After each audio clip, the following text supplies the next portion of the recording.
would stop by Portia's apartment to pick up a hat that I wanted to borrow. As I was sitting there, I noticed a young man looking out the window and kind of pacing back and forth. And at the time, I thought that was rather unusual behavior. My lights are on. I sort of had a mother instinct that something wasn't right about that. But then when Portia came down the steps, I totally forgot about him. Good luck tomorrow. Thank you. Bye-bye. I never thought it would happen that kind of violence would touch my life in any kind of personal way.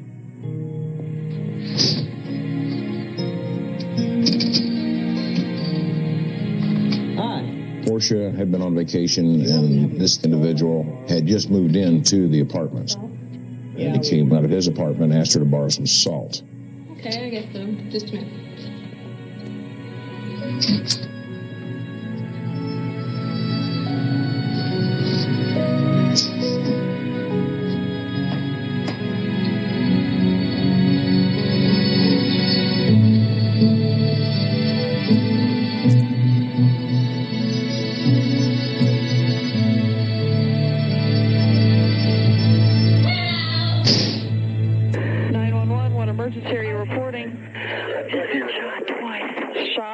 Who shot you?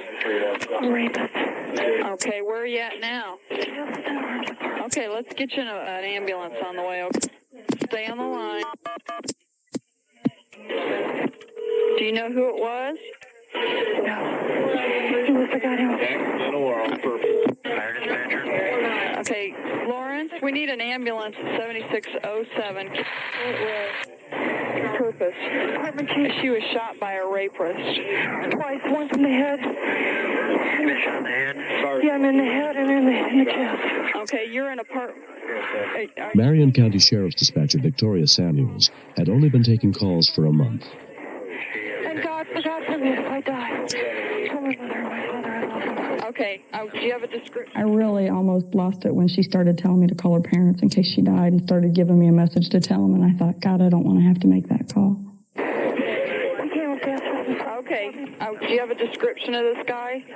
Is he a white male or a black male? White male. About how old is he? 20s. 20s? Do you know his name? No, he didn't tell me. He's downstairs. Do you know his apartment number? No. Is the ambulance coming? Yeah, they're on their way.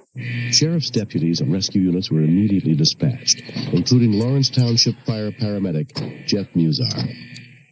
We had it as a person shot and the suspect was still in the area or on the scene and do not approach. Our fire station's right across the street from the apartment complex where the incident occurred, so we were there within 60 seconds. All we do basically is come in very quietly to the apartment complex and just sit off into a corner until the sheriff's department gets there. Standing by for Marion County. So is he back downstairs still? Yeah. I stopped breathing. He thought he killed me. But you know what? I've got a window. He could shoot me through the back window. You gotta hurry. Okay, it's all right. You locked the door. You're doing all right. We've got everybody on the way. Sheriff's Deputy Kelly Hayes was on routine patrol 3 miles away when the report came over his radio. The minute you hear, someone has been shot, you automatically know that the suspect's not afraid to use a weapon, and we were advised that he was still in the same area, so your adrenaline's pumping. He shot me in the chest. I was getting raped. Have you got the bleeding stopped? No, it's still bleeding. Do you have anything to stick on it, like a cloth or your shirt or anything? My nature was to worry about the medical side, but I had to remember that I'm in a police dispatch, and at this point in time, our protocol isn't to give medical information over the phone. What kind of a gun was it? Handgun? Okay. Was it a pretty big gun? And she was breathing real hard, so I was really concerned she would die before they got there. Okay. You gotta hurry. He's gonna kill me. He's gonna kill me. I know he's gonna do that. He told me he wanted me to go out with him and get in his car, and I said no, and I fought him. Okay. Assistant Supervisor Edward Bessing was monitoring the call. We wanted to get an ambulance to her as soon as possible. We couldn't risk the firefighter's lives because we had no idea what was going on, if he was on a rampage or what he was doing. Came up to borrow salt. We're right around the corner. Not very far away. Oh, thank God. Do you know if he drives a car, ma'am? He said he wanted me to go out and get his car with him.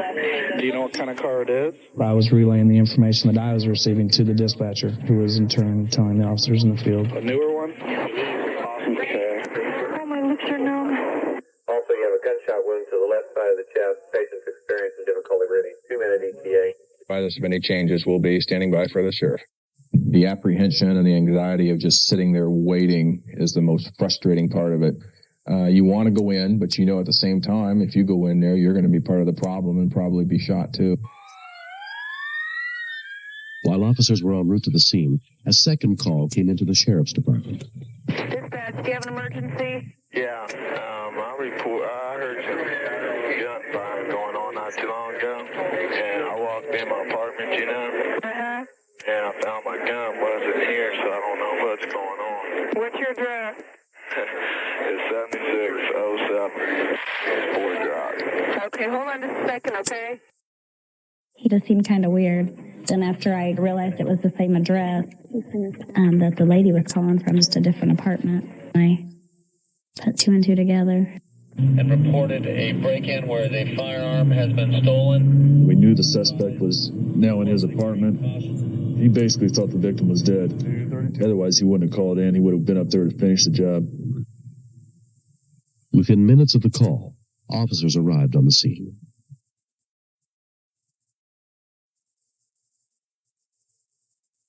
My main concern was that we've got to approach the situation and get to her without letting him know that we're on to him.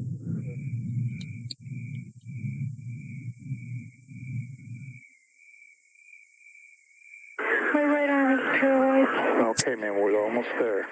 You gotta hurry, please. Okay, we're hurrying.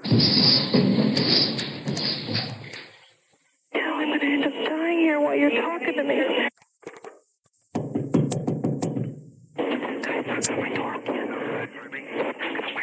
That's the first one of us knocking on the door. I'm at the sheriff's department. 34, is that you? Sheriff's Department? Yes. Should I go? Can you make it? Can you get there to unlock? I'll get it. Okay. To the door.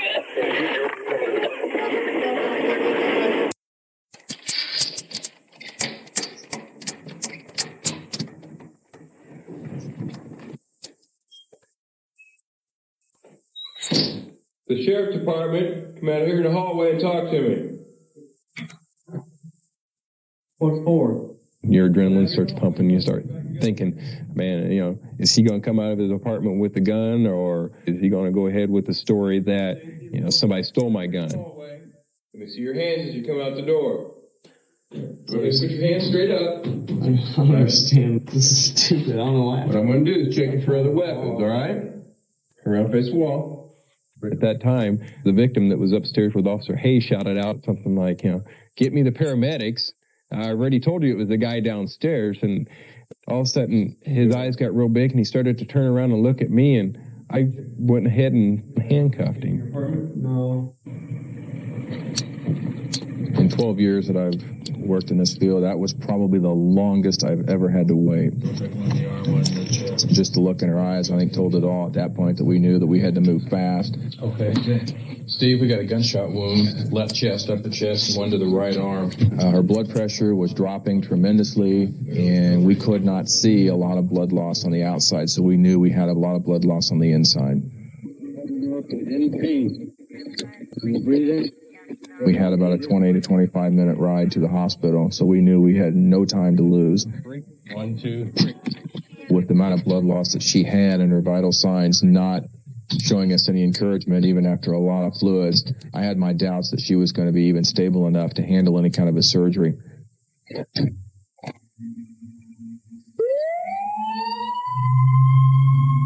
Portia was rushed to the hospital as Detective Sergeant John Tilton, head of the investigation, arrived on the scene. Did you go up there tonight? Yeah, I did. And why did you go up there? The suspect admitted to attempt murder, rape, confinement, and battery. Upstairs tonight to rape her. He was convicted of rape and attempt murder in the courts and took 40 years sentence for each charge, which means he'll be eligible for parole at the end of 40 years, making him a 62-year-old man. Portia was hospitalized for 10 days, recovering from gunshot wounds to her chest and arm and severe cuts on her head. She fought him the entire way, and when she saw the second shot coming, she put her hands over her face and then played dead until he left, which in fact saved her life. Less than a month later, Portia returned to work as an attorney. but the painful memories of that night still linger. I was terrified, and nothing was as soothing as hearing that operator's voice on the telephone. It was my line to reality, to the world.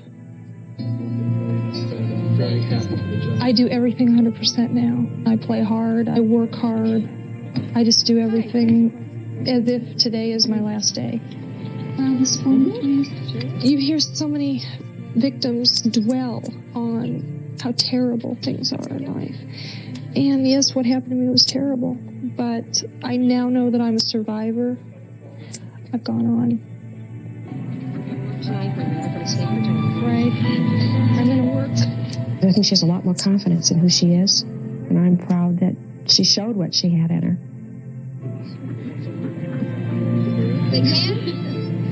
For about 2 months after the rape, I was terrified to be in a house in the evening by myself.